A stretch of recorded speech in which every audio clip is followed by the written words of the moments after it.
always felt like there was a supreme level of confidence that would have been gained when I had saved X amount of dollars. Mm-hmm. And the point that I'm making is that feeling never came. Mm. And now here I am 20 years later, without question saying, actually, that was more than enough, because now look at you, it was enough for you to sustain.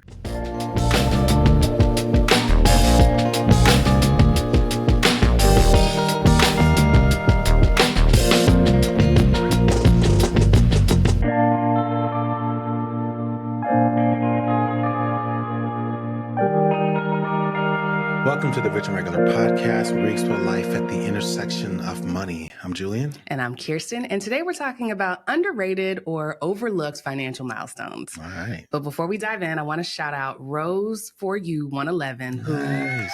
Yeah, shout out to Rose. Rose left a YouTube comment on our last episode about the soft life and said that she learns something new every time that she listens to us. And now she understands why it's important to pay herself first. It's ultimately about establishing a sustainable financial foundation. And I read that and I was like, yes. Yeah, man. Yes, it is so simple, but it's not easy. And that insight, that light bulb moment was really the inspo for today's conversation, because I remember having those along my financial journey. You know, you do all this education, you do all this math, but it's not until one conversation with someone or one phrase or someone who flips the script a different way helps you unlock what you've been missing with the understanding, where it's like, because when you understand something, you can do it. Yeah, I can talk about this on so many levels. You might need to stop me from going off on several tangents, because obviously we're in summer and we're very much locked into like parent mode. I've got my own set of experiences with our son that's like this. But to your point, financially, what this is reminding me of is that we all kind of have these moments where you realize that, oh, okay, so I am making progress, and they may not necessarily show up on paper, but there are tons of other little indicators and milestones, to your point, that really kind of reflect how far you've come. And so I think the mid-year check-in is a really good opportunity to do that. Yes. Thank you for the tee off, the segue, because that is what is also sparking this, is the fact that it's mid-year. You know, our financial philosophy consists of both rules and rituals. One of my favorite rituals is this mid-year, end of year, beginning of year check-in, like these formal check-in processes where you can just write down all of your wins, your opportunities, and celebrate progress and kind of reconfigure what you want to do for the rest of the year. The problem is, or the challenge is, this has not been a normal year. This is one of those years where there are so many external events that are happening that if you don't check in with yourself, you'll actually be mistaken on what kind of year it was and who was responsible or where you could have zigged, where you zagged. Like, you just will go into 2025 just as clueless as you may feel right now. And that's not the only option. Yeah, you know, everyone is different. Everyone's life is different. For me, 2024, as crazy as this sounds, feels like the first year that I realized that we're not 1 year removed from 2020. Right. For me. And that may make sense to a couple of people out there, but like 2024, for whatever reason, like granted, it's been 3 years since March of 2020, but it wasn't until this year that I realized, like, oh yeah, that happened and that wasn't a year ago. In my mind, we've had 3 Christmases since then. And in my mind, it just always seems like that just happened. But no, that was like almost 5 years ago, right? But I think 2024 is also one of those years, if I had to pick one word to describe it, I would say polarizing. Like, I don't want to call it uneventful, but I definitely think it's one of those polarizing years, because depending on the path that you're on, depending on the decisions that you made, let's say 5 or 10 years ago, that's really kind of what set the tone for how you felt this year, right? So if you were just starting out in your financial life and you were just realizing that, money was important, it was something that you needed to pay attention to, like, this was probably a really, really challenging year, right? Because things got suddenly that much more expensive. Your wages and salary probably didn't grow. And maybe if you're really unlucky, you experienced some downturns. And that just made all of it that much more difficult to deal with. You had student loans coming back and, all these different things, inflation, etc. If you were looking for a home, then forget about it. Like, the housing market is not the same that it was last year. And so there are all these different things. But if you had made the decisions, 5 years ago, and like you were kind of prepared for this moment, you were kind of like us in 2018 or several other stage gates that I can remember, where you're looking around and it's like, man, this is pretty cool. This seems like the actual year that I might actually be able to leverage the high credit score that I have, that I might be able to do something with this flexibility and this cushion and these investments that I have. And so it was one of those years where I think the proof was very much in the pudding. It's a good opportunity for learning. And I think for those who are, let's say, 5 years or maybe just 10 years down the line on, let's say, a larger long-term plan, it's a good opportunity to reinforce what we already know and make a slight decision. Maybe not like big changes, but like a nice slight decision to say, yeah, I'm on the right path.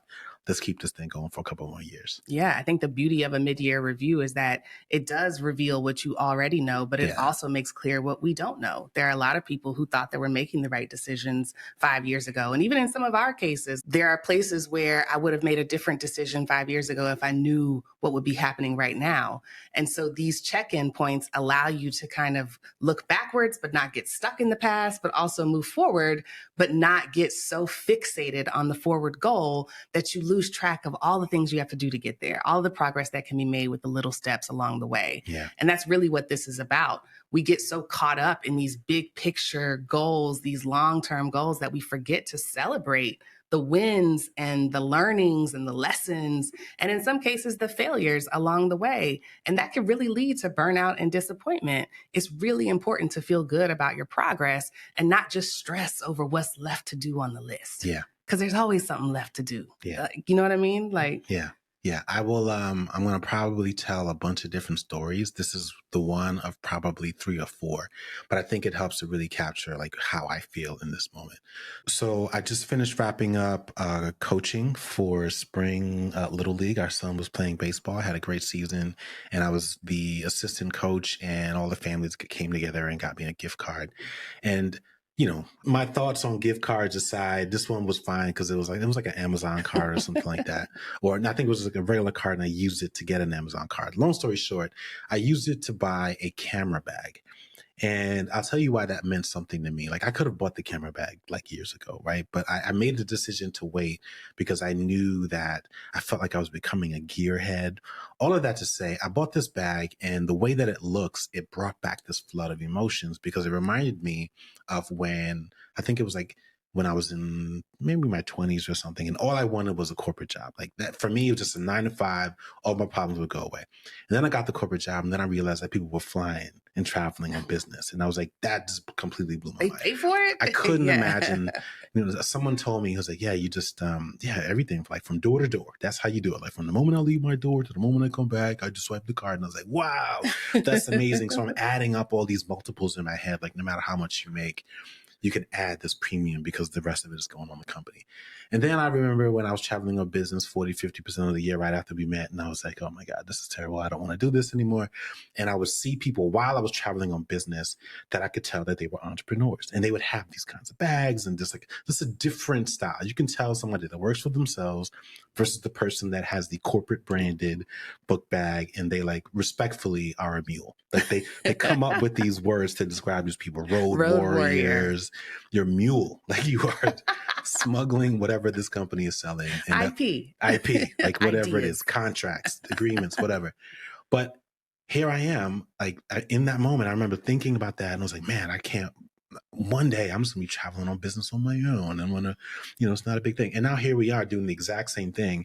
And I'm like, oh my God, I really don't feel like traveling right now. Yeah. Like, can we just make it a Zoom, right? Yeah. And so all of that to say, right, like because I've given myself an opportunity to reflect back a little bit, I can say like, yeah, it kind of doesn't really matter. Not to say that you're miserable and you can never be pleased, but you have to look at some things in perspective to say like, wow, like it's really cool that I got what I wanted. And now I'm like, let's just find another way to do it. Like, I don't really feel like traveling on business for my own business because I don't know what else comes after that. It's like, after that, it's like, I don't feel like leaving my house. Like, let's set up everything here. Let's just build it at home. But yeah, it's pretty cool. It reminds me of that meme where it's like somebody giving the side eye and it's like, this is how God be looking at you when you start complaining about them jobs you prayed for, them things you prayed for. Right. But it's so true. Like we have to be always mindful of our perspective. We actually have a family member who's going through a transition period in her life and her housing and her finances are all kind of up in a swirl. And on the one hand, she's very uncomfortable with the uncertainty. She's uncomfortable with the current situation because it's not ideal. But on the other hand, she has this huge opportunity if she can just reframe the time and the focus on behaviors and habits that she's gaining in the process, regardless of how far away the goal seems. Yeah. But we're the ones like in her ear saying like, no, like you're making progress. I know it doesn't feel like that, but this is an opportunity to make progress that you will ruin if you can't see it that way. Yeah. Yeah. I mean, I think if anything, like this is one of those underrated, like you said, milestones or benchmarks, whatever word you want to use, that I think is really important to do. And it kind of goes back to what I was saying before, like take the time to think back to problems that you have, but also like the good things. And like, don't forget that there are things that you have access to. There are things that you have right now that you could not have imagined that you would have 10 years from now, right? Like this is the origin of the phrase, what do they call first world problems? Yeah. You know what I mean? But Yeah. like even us, like as blessed as we are, as fortunate as we are, there are tons of things that I wish we had. There was things around the house that need to be fixed and those kinds of things. And we've spoken about this and we're sharing that, in this episode, which I think, we're off to a good start because I want this to feel very much like a conversation with a big cousin. But like to your point around like reframing things and putting things in perspective, I have found just even in our own lives that sure, there's a long list of things that you wish you could do and you want to go ahead and book that big vacation now, but you don't really know if the time is right. But there are also like tons of little things. When you add them all up, like they almost offer like equal, if not greater value. It just kind of depends on the way that you look at it, right? So we spent, I think it was last weekend, I don't remember, like all the days and weeks at this point. Talking about cleaning the patio? Well, it wasn't just the patio. It was the patio, and I pressure washed the back, and then I'm going to finish pressure washing the front when I'm done with this. And we reorganized the garage, and it just felt like I felt sustained in a way that I hadn't felt before. And I think the last time I felt even like a little bit of that was when we made the decision to get a freezer. And so all of that to say, right, like the combination of Costco membership, a freezer, some new patio furniture, and cleaning and reorganizing things around the house force you to appreciate what you already have, force you to appreciate the decision that you may have made, let's say 3 years ago. Even little things, I had thought about this. Like I remember I waited for a while before I bought a new set of power tools. I was still running on my old, this had to be like a Black Friday sale from like the early 2000s. It was like the kit, the orange kit. Yeah, it was terrible. And then I finally, a couple of years ago, decided to say, you know what, let's just go ahead and upgrade that. And even like the pressure washer that you bought. And so you stitch all of that together, we're talking about maybe $1,000 in terms of costs.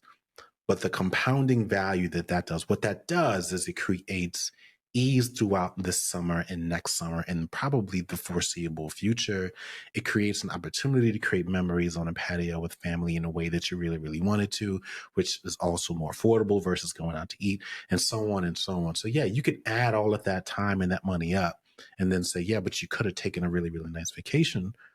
Or you can just reframe and say, you know what? I wasn't able to take the picture on the beach in the place where I really, really wanted to go, which I'm technically fine with because flight prices are absolutely insane right now.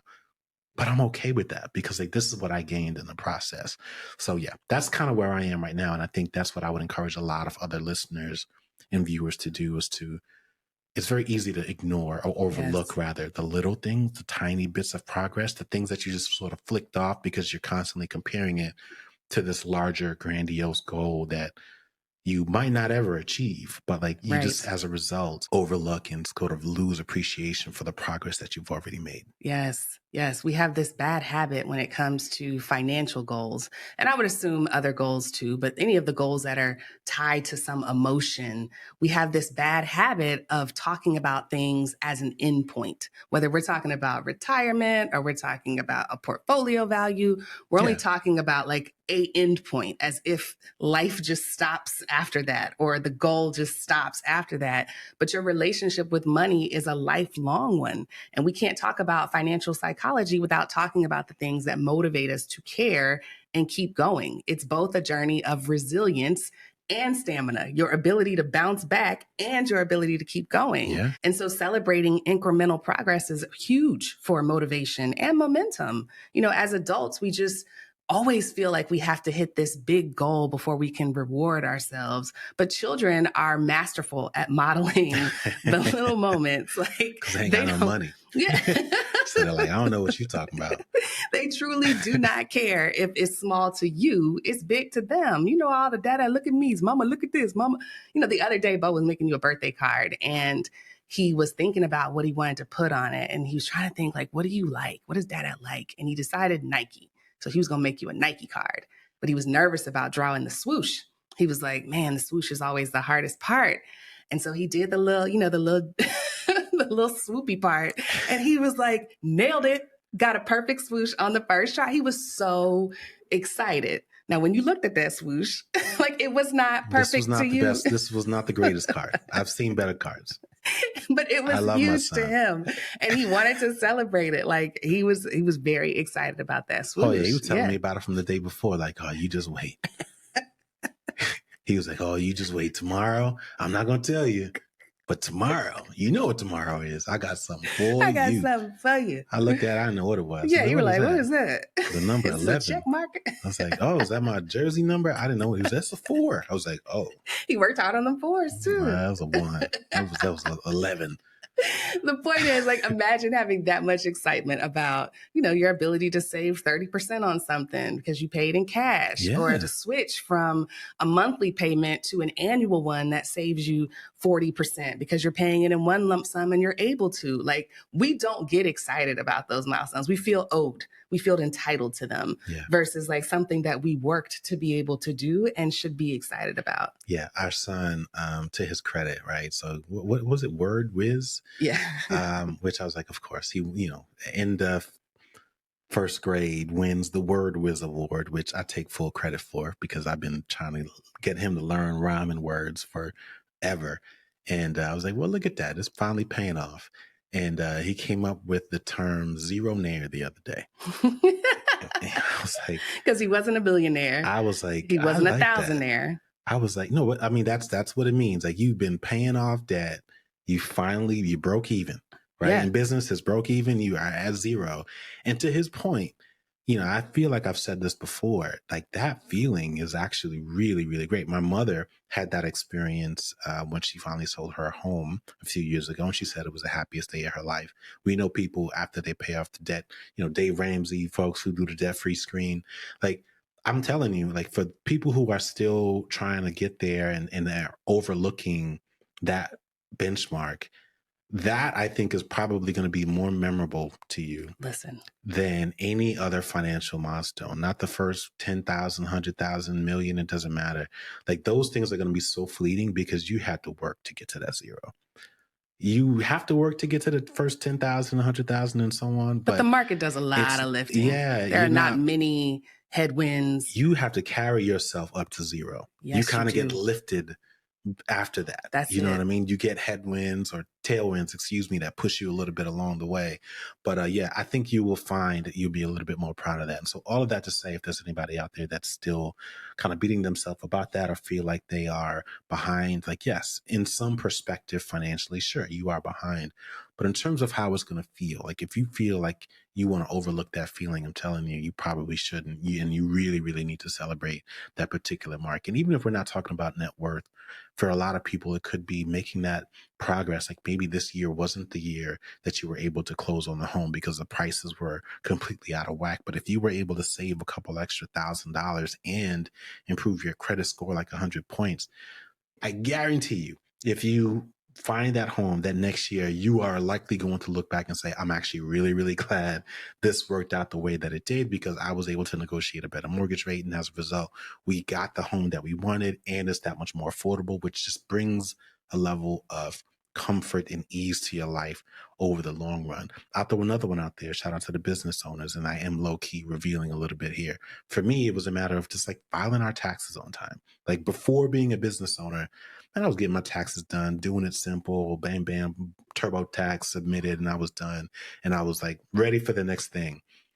Now, as a business owner, and you've got all these different 1099s and things coming everywhere, and you're waiting on this, and like I've filed the extension like immediately, like my CPA, and in fact, I was at the point now where it's like file the extension and charge me extra now. Let's just go ahead. We don't have to wait. I already know, right? Let's just go ahead and charge it now. Let's get it done, and I'll know when to log in to irs.gov and make my little payment and all that stuff.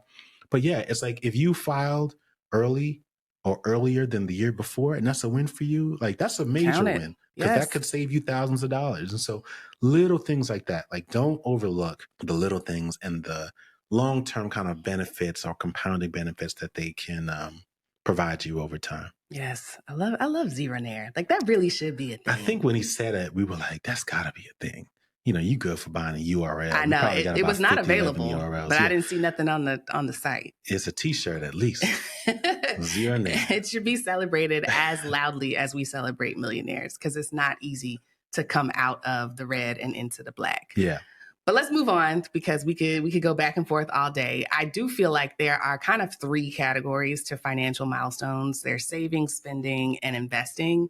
But as we talk through this episode, they're probably going to blend. Like, you've given a couple out of each category, just because that's just how our minds work. And it's very difficult to separate the habits and the behaviors if you have a purpose for your income and you have a goal that relies on you doing all three pretty well. But I want to start with saving, because that's the one I find that people either misunderstand the most or have the hardest time with. And I think it's because when we talk about the big milestones associated with saving, it's things like reaching a large savings goal, having $20,000 or $10,000, or hitting a specific percentage of your income that you saved, whether it's 30% or 40% or 10%, whatever it is. And because those milestones are so few and far between, but for like windfall money or, a significant raise in a year, or significant expense being gone, they're few and far between. And because of that, we talk about saving in these extremes. You either have savings or you don't. Yeah. You either are a good saver or you're not. But there's a whole lot in between. People aren't just born good savers. They either learn by force, they were forced to be, or by choice, or by osmosis. They are the children of good savers. And so they never learn how to spend it to begin with, which is a whole separate issue. Yeah. So I feel like the way that we talk about saving is part of the challenge in celebrating these smaller milestones. When I think back to the way that I used to think about saving and what I thought was the pinnacle and the goal. And in my mind, I think I used to call it like, I don't want my money to go up and down. I want it to come like horizontally. Like, I already got it and I'm picking it from a little bit over here and a little bit over there, instead of like always having to work for it, deal with whatever cost of living, and then saving whatever's left. Like, that process always seemed more frustrating to me. And I think I realized that early on, and I was envisioning what it would look like to just be able to do that. And now here I am, low-key complaining, right? But it's my podcast. I can do what I want to do. I don't like the way that feels now, right? Like, I have the benefit of doing it. I don't even like picking from my own tree. Like, I got it. But it's like, I kind of like the way the orange tree looks with a bunch of oranges on it. I don't like to pick my own oranges. I'd rather do something and have somebody bring me some of their oranges. That way I get to still eat some oranges and look at my little orange tree. Does that make sense? It does. That's just the way that my mind works now. I think in a way it speaks to the way that I've just shifted my relationship with saving as well. And so I'm sharing this because I want to give people some license to think differently as well, and to not lock themselves to how they've always thought about or felt about saving. Even the fact that now, it's June 2024. And I always think of June, like the first thing I think about is my birthday, even though I'm at an age now where I pretty much don't realize my birthday is coming until it's like 24 hours out. Either you or Bo have to remind me that my birthday is coming. But now I think about it as my, what do they call it? Quitiversary. And so now it'll be 6 years since I've walked away from the comfortable corporate job.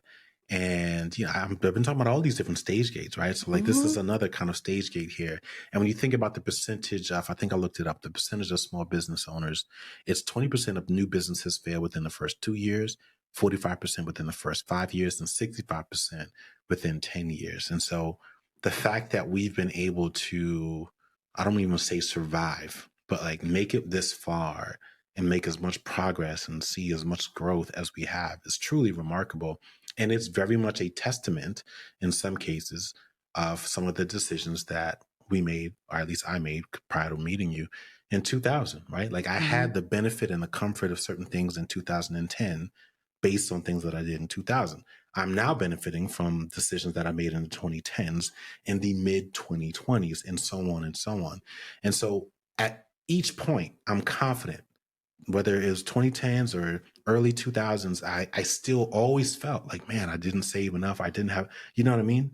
Like, I always felt like, man, I was short here. And, I think in my mind, I always felt like there was a supreme level of confidence that would have been gained when I had saved X amount of dollars. And the point that I'm making is that feeling never came. And now here I am 20 years later without question saying, actually, that was more than enough, because now look at you. It was enough for you to sustain these different growth periods. It was enough for you to guide yourself through some of these challenges over that period of time or that period of your life. And now here you are preparing for the next stage gate. And so I'm not saying I'm taking my foot off the pedal, but experience has taught me that now in my 2020s, very similar, like we wrote in the book, a lot of these things are feelings. Yeah. And not necessarily numbers, Facts, yeah. right? Like you can tell yourself, well, what do you think? Is it 3 months or 6 months of expenses?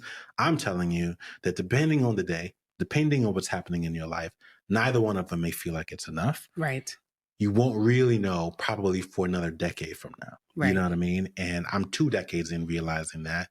And it's pretty cool. It's like, all right, yeah, just keep going. Stop worrying about it. Just keep going and trust that you have built the muscle and the discipline and the habits and the behaviors and the network and the system to allow you to get through practically anything. Yeah. I think the thing that unlocked how many underrated wins there are when it comes to savings is realizing that savings is supposed to be fluid. It is the first place that you go when you need money, but it's not the only. To your point about the orange tree, I know I have oranges, but there are other people that have oranges that I could eat as well. But you always want to feel like I have an option that starts with me. And when I realized that like it's meant to be spent, it's meant to be there, it's a fallback, that's when it changed the willingness to do things like increase my savings rate by a small percentage or open a high yield savings account or even open more specialized savings accounts like a 529 or an HSA, a health savings account, setting up automatic transfers to those accounts. It didn't happen until I realized like I'm aware that there are other places I can get money, but I want to make sure that I got my own back first. I want to make sure that I have integrity with my future self and saying like, you can start here. It may not be ideal to pull it, but like you at least have this little pile. Like I like to think about savings like kind of like a heart rate, where it's like, you know, your heart is supposed to be beating at all times, but your heart rate itself fluctuates. Sometimes whatever's happening causes it to increase. Sometimes it's a little depressed, but either way, you need to understand what a healthy baseline is and learn how to regulate that on your own, which is what you're talking about. It's like, it takes some time to understand what a healthy baseline is or how long it's inappropriate or unhealthy for your heart rate to be elevated or depressed. There's technology that can help you. There's life experience that can help you. But ultimately, you know, you've ever talked to somebody who just has a low resting heart rate, they'll tell you like, oh no, like that's just how it is. Or a heart murmur, or whatever it is. Like you adjust based on your lifestyle and your ability to find other sources. But when you understand that it's meant to be fluid, that it's meant to be like a little safety net for yourself, you start to find value in it regardless of its size. If it's a small emergency fund, even a couple $100s, be proud of that. You know it needs to be bigger, but be proud that you've got $400 or $500 that you can go to when something happens. I remember I used to stress over unexpected expenses because I had nothing except my credit card limit, which was almost at the top. It was almost maxed out. And my little cousin got her car dinged the other day, and she was so mad that she had to pay that little deductible to the insurance company to get it fixed. And I was like, you need to be proud that you can pay it. Like, I understand that it sucks to see the oranges come off your tree. Like, I understand that it sucks to see the money come out of your account, but it's better than the alternative. Yeah. I mean, you can either complain about not hitting this arbitrary goal that you have in your mind that you think is going to make all these problems go away, or you can start counting the problems that you were able to swipe away. Right. You know what I mean? And that's the part that I think a lot of people really, really miss about that process. They're constantly obsessing about what they don't have. They're not counting the number of issues that they were able to overcome, the speed bumps that they were able to just sort of roll over. And by the way, speed bumps, which would have been like walls before, right? Like that's what your savings or emergency fund or any of these sort of accounts that you can tap into give you the ability to do. Like it's either a wall that you just can't see a way over, or some, you know, if you have the funds, you can just make it a speed bump. And you're going to have to replenish it when you're done, but you could have been back there. Yes. Yeah. It's one of the things that keeps me from jumping into major purchases, like a new car. My car turns 18 this year. She's still going, 190,000 miles. Let's get it at 21. But I believe in repairing instead of replacing when it comes to saving, because I understand that the trade-off that I'm making in the short term is so much smaller than the trade-off that I would need to make in order to replace these big purchases. I had to spend $1,200 on a new oxygen filter or sensor or something and a tune-up on my car earlier this year. And I could have been upset about it. And I low-key, nobody likes to spend $1,200. But at the same time, I will happily trade off that $1,200 in exchange for saving $400 to $500 on a new car note. To me, that just makes sense. And it's a win. It counts as a win that I had the money to repair it instead of needing to replace it immediately. Yeah. So if you've done any of these things, whether it's, repairing instead of replacing, or upping your savings rate, or, having a little money to stash away in an emergency fund, whatever it is, pat yourself on the back. Yeah. Those are wins. But if you haven't, recalibrate your goals over the next 6 months and add some in, because some of them take 2 minutes. It don't take long to set up a high yield savings account to be earning 4 to 5% on interest versus the, little 1% that your bank gives you. If that. Yeah, right. All right. So I think we covered saving. We covered the underrated wins, but we'd be remiss if we didn't talk about spending, because if your savings rate doesn't keep up with your spending rate, you're just hustling backwards. And if there's one thing that we've learned about the economy, given the news, as upset as we are about pricing and inflation and housing and all the things, Americans are still spending money. A lot of it. We are still spending, and it's not all on essentials. And it is mostly the highest earning Americans. It is those 2-parent upper middle class households or middle class households that are still spending. And the theory is that it's because they feel rich. They're seeing the high equity in their home. They're seeing the stock market reach new levels every other month. And so they're spending as if they're rich because that's how they feel. And it's actually called the paper money effect, which is this idea that when you see numbers on a screen get higher, it impacts your real life spending. But it's ultimately a challenge, because if you are not saving at the same rate, it's lopsided. Yeah, well, you may not have to, right? Depending on what your income levels are. And so I can understand. But we know income's not guaranteed. Correct. And, I think that kind of leads me to my point around spending, and what I think is a worthwhile milestone is reaching that point of enlightenment where you realize that I probably shouldn't feel rich just because I see massive appreciation on paper in my home, or just because me and my partner are gainfully employed and we believe that this is going to be a constant for the next 10 to 20 years, right? To me, it is a bit of a graduation to absorb a blow of some type, whether it's job disruption for one or both people, whether it's, some kind of medical scare, or any of the things that we spoke about when we were talking about saving, your ability to kind of absorb those blows.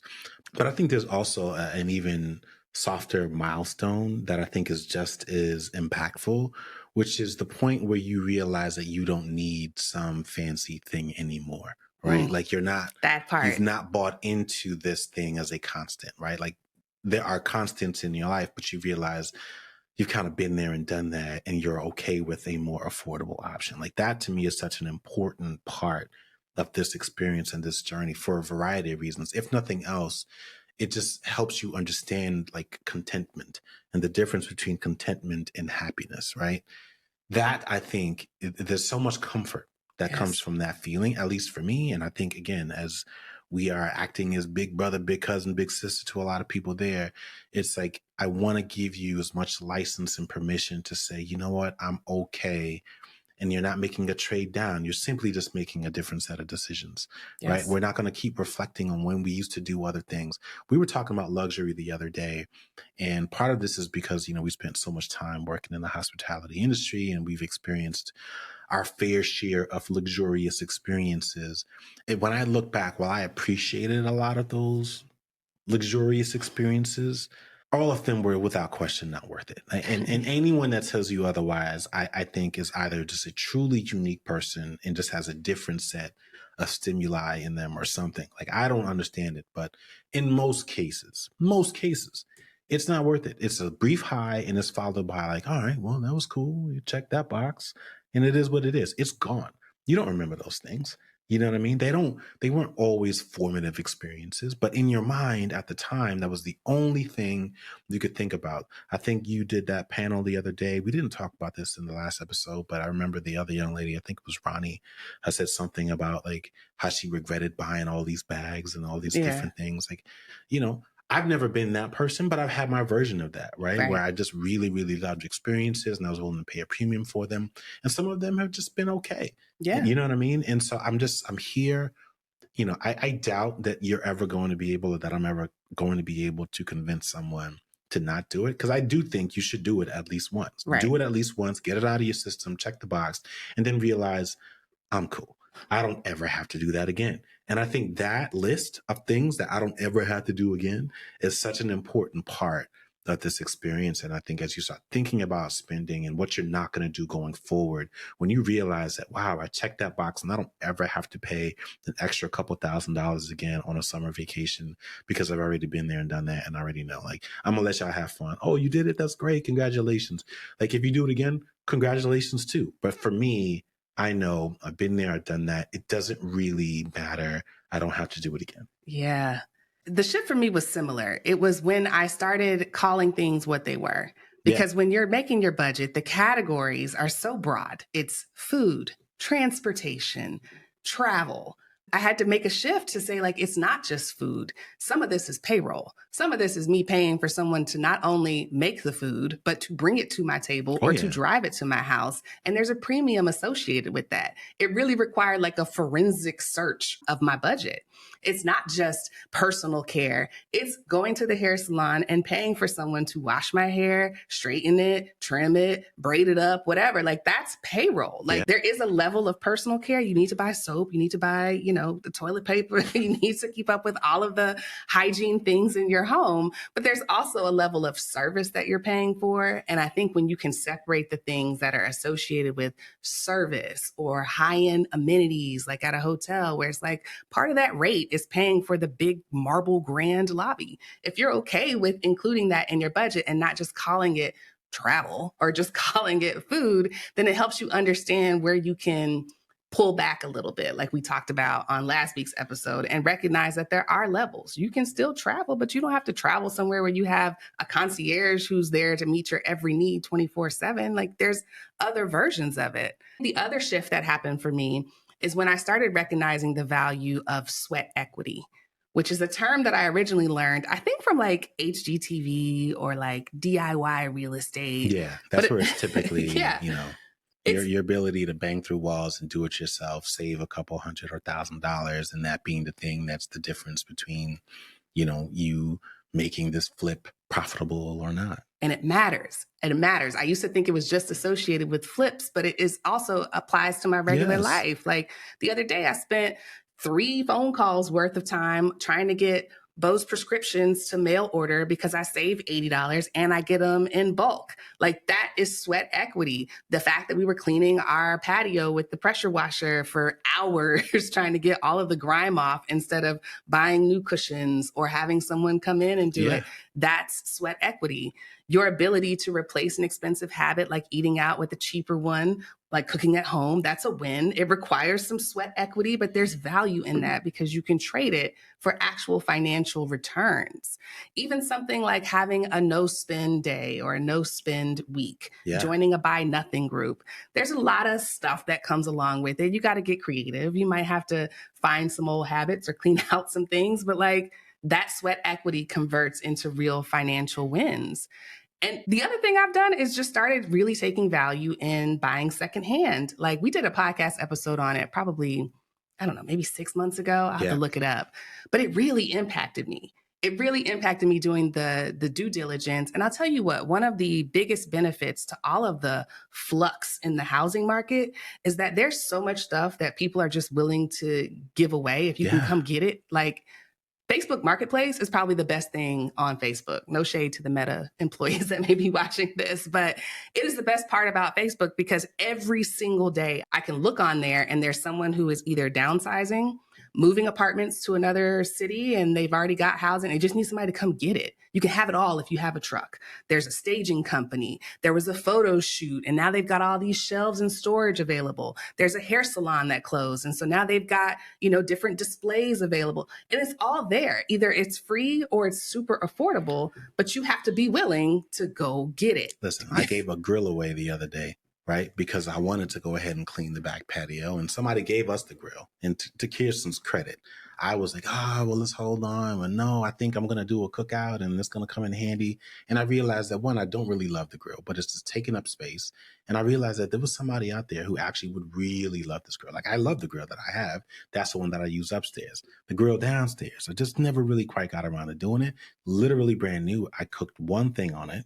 And to your point, my first step was I'm going to put it on Facebook Marketplace. But I was like, well, let me see if somebody just wants it. And I put it out there, and like 5 seconds later, there was like a ton of people like, yes, yes, yes. And then they were a little bit fighting, like, no, I was first, and that sort of thing. And that man drove over here at night. My thing was the first person to come get it can get it. Like, that's the goal, because I want to get this out of the way so I can clean my back patio. But to your point, like, if that weren't the case, I was going to put it on Facebook Marketplace and sell it for like $100. I've never sold anything, and I was actually kind of intrigued by the opportunity to doing it. But at this point, I'm like, I've sold a bunch of stuff. I mean, I've never sold anything. You've never sold any of your stuff directly, but I've sold some of your stuff. Okay. Well, that's good to know. My point is, there's value there. And I think people really do need to revisit that relationship, and maybe start with revisiting that old episode when we were talking about the value of use stuff. But, just in terms of spending, I think, because we have the benefit of talking to people that are older, and we are quite familiar with some of the struggles that a lot of people have with having underfunded retirements and how expensive it is trying to find a home and dealing with healthcare when you're older. We also know, having done the research and even done it in a few speaking engagements and speaking about it, that human beings are naturally like ill-equipped to look deeply into the future. Like, you've got to really force that issue because your brain is wired to focus on right now. And so a lot of the challenge that people have in terms of preparing for retirement or thinking about what their future needs may be is just because your brain is not really wired to do that. But I share that because when you think about just those little leaks, those little wastes, those little indulgences that you have here, that can very easily be translated to a couple extra years or months of comfort down the line, right? And so when you are, in your 60s or 70s, and you are, not necessarily exactly where you want to be, like, just keep in mind that like $100 that you are writing off, that's not going to be that big of a deal. And you're thinking like, oh, well, I don't really care about that. Like, when we get to talking about thousands of dollars, then we're really cooking. It's like, it's all the same. You know what I mean? The $40 here, the $80 here, the $1,000 here. You learn a new skill that saves you $400 every single summer, or the $1,000 every single year, and you make the right decisions with that. That's going to give you years of comfort and the ability to do whatever it is that you want on the back end. So like, it's the same money. It is. It's the same money. And those tiny little decisions here, while they may be inconvenient and maybe even a slight bit painful, can be so rewarding on the back end. That's it. I remember realizing it was the same money. It's the same money. I think it was Seth Godin had written a blog post about it being the same money. And he was at the time complaining about closing fees when it came to buying a house, where it's just like, man, you got $500 here, you got $200 here, $25 for a notary there. Administrative fee. It all adds up. And he's like, we should be outraged. If you had to leave a $500 tip every time you went to McDonald's, you would be outraged. But something about the context of the spending changes its importance in its brain, but it's all the same money. Yeah. It's all the same money. And I think the point of all of this is that the goal in seeing it that way is to make sure that you are aware of all of the opportunities to put your money to work so that you don't have to. Yeah. Right? Like, that's the point. The point of sweat equity is to put your body to work so you don't have to spend your money on these things or your time on these things. The goal of looking at every expense and deciding like, do I really need another 3 gigs of cloud storage and saving that Right. $10 is so that I can take that $10 and allocate it to investments or other things that work on my behalf. And honestly, this has been a tough year in terms of investments. There are people who thought they were doing the right thing and investing consistently and are not seeing any returns in their portfolio. Or maybe they had an Airbnb and traffic has completely tanked. I read an article the other day that said most Americans think that the stock market is down, even though it's reached record levels a few times this year. And the latest being, a couple days ago? But if you're not an index fund investor, that may actually be true. You may not be invested in the 3 companies that are holding all the gains right now, which are, for those that are curious, Microsoft, Nvidia, and Meta. Like, they're carrying the weight of the S&P right now. If you weren't invested in an index fund that automatically captures the winners and gets rid of the losers, your portfolio may be down. You may still have some old GE stock or some old Peloton stock or whatever it was the last time you looked at it. But if you have all 3 of the big 3, then you're probably feeling the paper wealth effect, and you might be giving yourself more credit than you deserve for how smart you are, right? And so this idea around investing and picking out what are the right milestones and wins to be celebrating mid-year is a bit of a doozy. Yeah, I'm going to make a counter argument, which is to say, and this is in response to the financial media, who I think in particular has been focusing like heavily on Nvidia and its role in, I think it just crossed over like the 3 trillion mark in terms of valuation, something like that. And I've been not necessarily picking on Nvidia. I don't own Nvidia individual stocks. I know you're getting ready to probably make a purchase. We have them in the HSA. I am not really, okay. I am not really interested, if I'm being honest, because part of this is just me accepting like my age and like really settling into my wisdom. It's not like you aren't getting, to your point, right? Like, it's not like you aren't getting a share of that. We know that it's a part of our total market fund. We know that it's a part of our tech portfolio fund. And apparently we have a few individual shares in our HSA, which sounds crazy to me, but hey, it is what it is. It's not a lion's share of our total portfolio, but all of that to say, let's just remind ourselves that if you have those funds, if you have those holdings, you likely have a percentage and are benefiting from this growth as well. It might be sort of undone from some of the dogs or things that you are also carrying and incorporated into whatever your mutual fund of choice is. But all of that to say, if you're not one of those people, just remind yourself also of the benefit of you not having to worry or think about whether or not it's all going to go away tomorrow. And I'm not wishing bad luck on anyone, but I am old enough and wise enough to remember when Zoom had a similar moment. I'm old enough and wise enough to remember when Netflix had a similar moment, when Tesla had a similar moment, and so on and so on. And so each of these companies, if anything, when I see press, I get wary because I know what comes after that. And this is a bit of a pivot, but recently there was a documentary that came out on Max. I gotta call it HBO Max because like the Max thing throws me off, but it's called Movie Pass Movie Crash. I did not expect to enjoy the documentary as much as I did. I did not expect to learn as much as I did, but it validated so much, right? And it's your typical story of a founder who basically got sort of charmed by 2 CEOs and some investors. Eventually, him and his partner got X'd out of the company. They ran the company up, very WeWork style, where it was the hot stock and financial media steps in and they're saying this is the darling and they're big shit and it's amazing. And they grew 1,000% in a short period of time. And then the bubble burst. And then it's all falling apart. And now these guys are, threatening lawsuits because these guys were bleeding money and taking money off the side and all of that stuff. And so like some of this is not really even about financial analysis. Some of it, I think, is really just a matter of experience and wisdom as an investor. And so my hope is that during your mid-year check-in, you've done some research, right? Don't just believe that, hey, now is the time to have your version of some story that someone had 20 years ago when they bought Apple stock or Google or blah, blah, blah. Also read the other stories, which is when whatever version of the hot stock was completely went to shit and all of those people lost a ton of money. Yes. Like that story, for every one of those stories, like there's like 4 or 5 of them on the back end. Like not every hot stock is a darling for a decade. You know, like sometimes, most times things go really, really bad.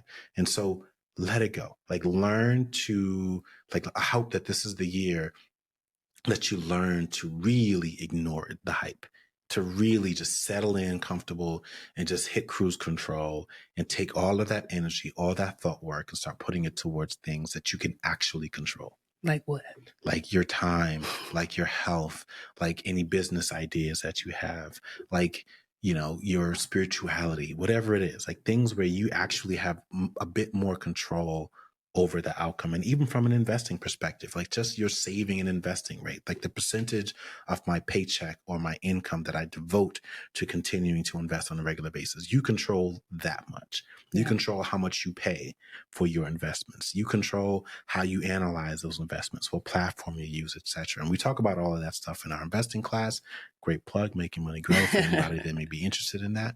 But yeah, those are things that you can actually control. And I think part of this experience, regardless of where you are on your journey, whether you're a beginner, whether you are halfway through, whether you are a quarter way through, part of it is learning these skills. That's that sense of discernment. It's not one of the core skills and behaviors that we identified, but like we did talk about it in that particular module, like discernment. Understanding that, no, this is not a once in a life. I don't care what they said on CNBC. I don't care what they said on Motley Fool or any of those other platforms.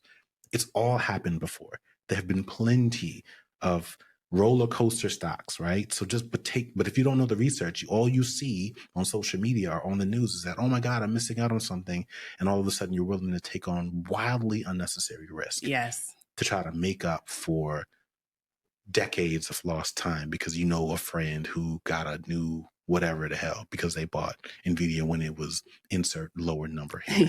It's like, come on, like there's more to the story. I can assure you, trust me. You know what I mean? You're not missing out. I mean, you're missing out on something, right? But it's not the only thing you've ever missed out on. It's going to happen again, and so will the failures. Absolutely. I think education, to your point, has been huge for me in terms of investing and an underrated milestone, especially for someone who is considered a quote unquote expert or has checked the box on my initial financial goals. I'm an index fund girl, 10 toes down. I love broad-based total market stock index funds. You sound like you're about 9 toes down. But here goes 10 toe. It's creeping back. It's that little hook toe. The little hook toe. There's a lot about the current environment that gives me pause and is giving me a chance to rethink my strategy for the next 20 to 30 years. You know, just in the last year and a half, we've gone from the Magnificent Seven down to the Big Three. Last year it was all about the Magnificent Seven. Now it's just 3 of them left, right? The other 4 are struggling.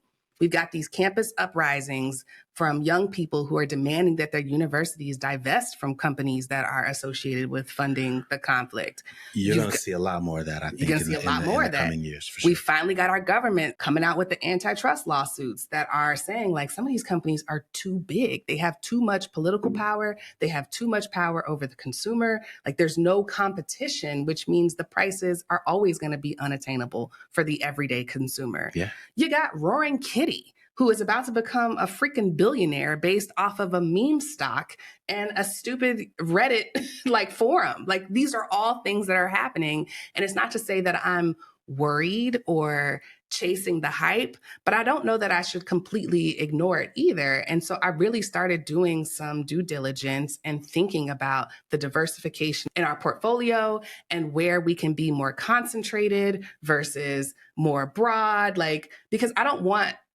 to feel like we are invested in bond funds because companies are slow to adopt to the newest technology. Like, there are very specific semiconductor funds. There are fractional shares of NVIDIA, which is what we own. We don't own like a full share in our HSA. It's just a little play money, like a little fractional share.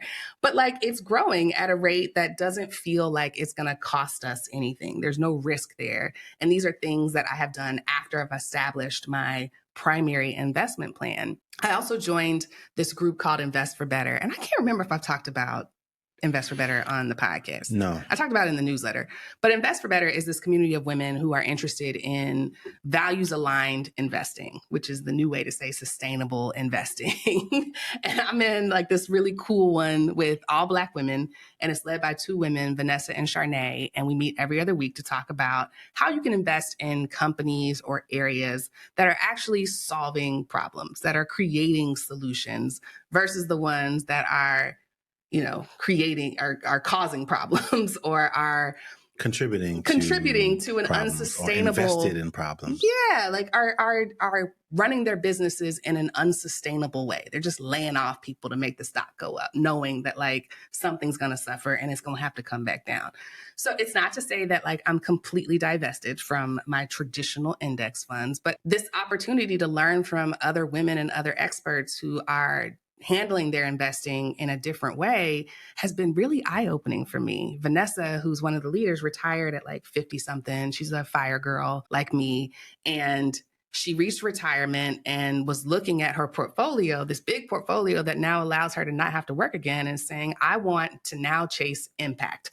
I'm no longer interested or need the big returns. Like if I get them, which, you know, you could still get them, that's great. But I'm just trying to fund and support companies that are doing the right thing. So it's new for me. It's not something that I, 2 years ago would have saw myself doing. We talked about ESG investing before. We've explained it, but it's never been like this cornerstone of our portfolio. Yeah. But we're about halfway through and I'm learning so much. And I realized that like this is an underrated win. Just learning about different types of investments should be counted. Like, Yeah, I think it's really cool that you're a part of that. I am not. It's a women's group, but I definitely hear and benefit from some of the post meeting conversations that we have at dinner, which low key plug. We're going to be doing a little bit of that coming soon. You'll be hearing us talk a little bit about our video series, which we just wrapped shooting and editing a couple days ago. But yeah, I think it's certainly a sign of growth. And I'm excited because I do believe that this wave, right, like the divestment, I don't want to get too much caught up into it, but I feel like that word is going to be, it's almost like, what is it with the police? Defund the police. Yeah. Like, it's a very polarizing word. It's a hard word. Yeah. And I'm concerned that might be the thing that really draws people away from the broader message. But exactly. I understand this as well, like having been a part of, this earth in this culture for a while. It's like, oh, you start to see these little sparks that come up and they may not last very long. But sometimes when you find the right language, you attach it with the right timing and the right face with the right group of people to help bring the thing forward. I think it's enough to create sustainable change. And so hopefully that's the goal there. And hopefully, so to wrap this up for everyone that's out there, the goal for everyone as they're thinking about mid-year, again, we've spoken about this before. There are, without question, you can listen to previous episodes, things that you can do to help you better understand where you are, comparing yourself this year versus last year, incorporating anything that may be new in the news. But this year specifically, 2024, has been one of those years that I think is really about application, learning what you know, not necessarily building on top of it, because there's not really been that much new. It's just been a lot of all the things that this ever going to happen are happening, and you probably made a left or a right at some fork in the road probably 2 years ago. So you are where you are because of those things that happened back there. And so it may not necessarily be a time to pivot on that, but it may be a matter of saying, all right, I either need to slow down or speed up, and then we can converge maybe next year or a couple of years later down the line and reevaluate wherever you want to go. And so this year I think is about application. And so kudos to everyone that's been making progress. Kudos to everyone that I think is kind of settling in. Is what I think is what this period kind of feels like. It certainly is for us. And I suspect that that's the case for a lot of people. If you are just starting out, a lot of this might be a little bit over your head, but I hope that this becomes one of those conversations that you end up playing maybe a couple times. Think about it, let it settle in so that it makes sense. Let it marinate. Yeah, it may seem a little bit like, well, they're over there. I'm still in the tactics and the what is, but this I think is grown folks talk. That's what they used to say. I like that. Well, they meant something else when they said that. Well, that they did, but I think this is there's a level of maturity that I think is happening right now, and I think that's why it's so polarizing for some people. Because if you don't get it, you just don't get it. But if you do, you realize this is the moment. This is a moment, and if you're rocking with it, that means you probably made a few really, really good decisions a couple of years ago. Yeah, I think there's definitely an age range for this conversation. Like if you are an elder millennial or geriatric millennial, and this is like your third trip around the financial economic merry-go-round. Yeah.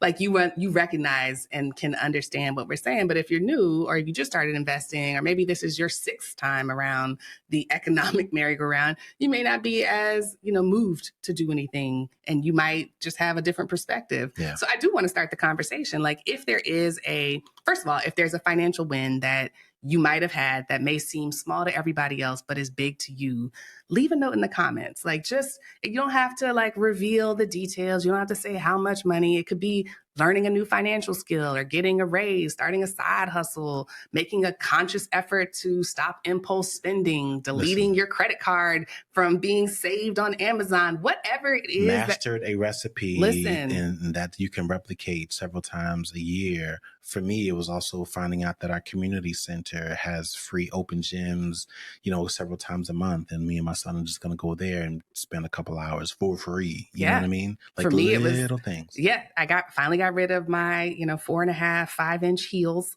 my designer heels that I've had from my old hot girl days. Your ankles are grateful. My ankles are grateful. My knees are happy. But I finally sent those to the Real, which is a consignment shop. And the process was incredible. I was like, why have I not been doing this? Like, why haven't I been holding on to things I'm not wearing as little trophies versus turning them into cash and giving them to someone who wants it? So whatever your win is, leave a note in the comments. I love to see. And if you're doing your mid-year review and you're looking for inspiration, you might find some in the comments. So don't be shy. I love it. All right, y'all. If you made it this far, thank you for listening to another episode of the Rich and Regular podcast. If you don't leave a comment, the least you can do is leave us a 5-star rating and review on your favorite podcast platform or wherever you listen to podcasts. And if you don't do that, drop a comment below, keep the conversation going, and we will see y'all next week.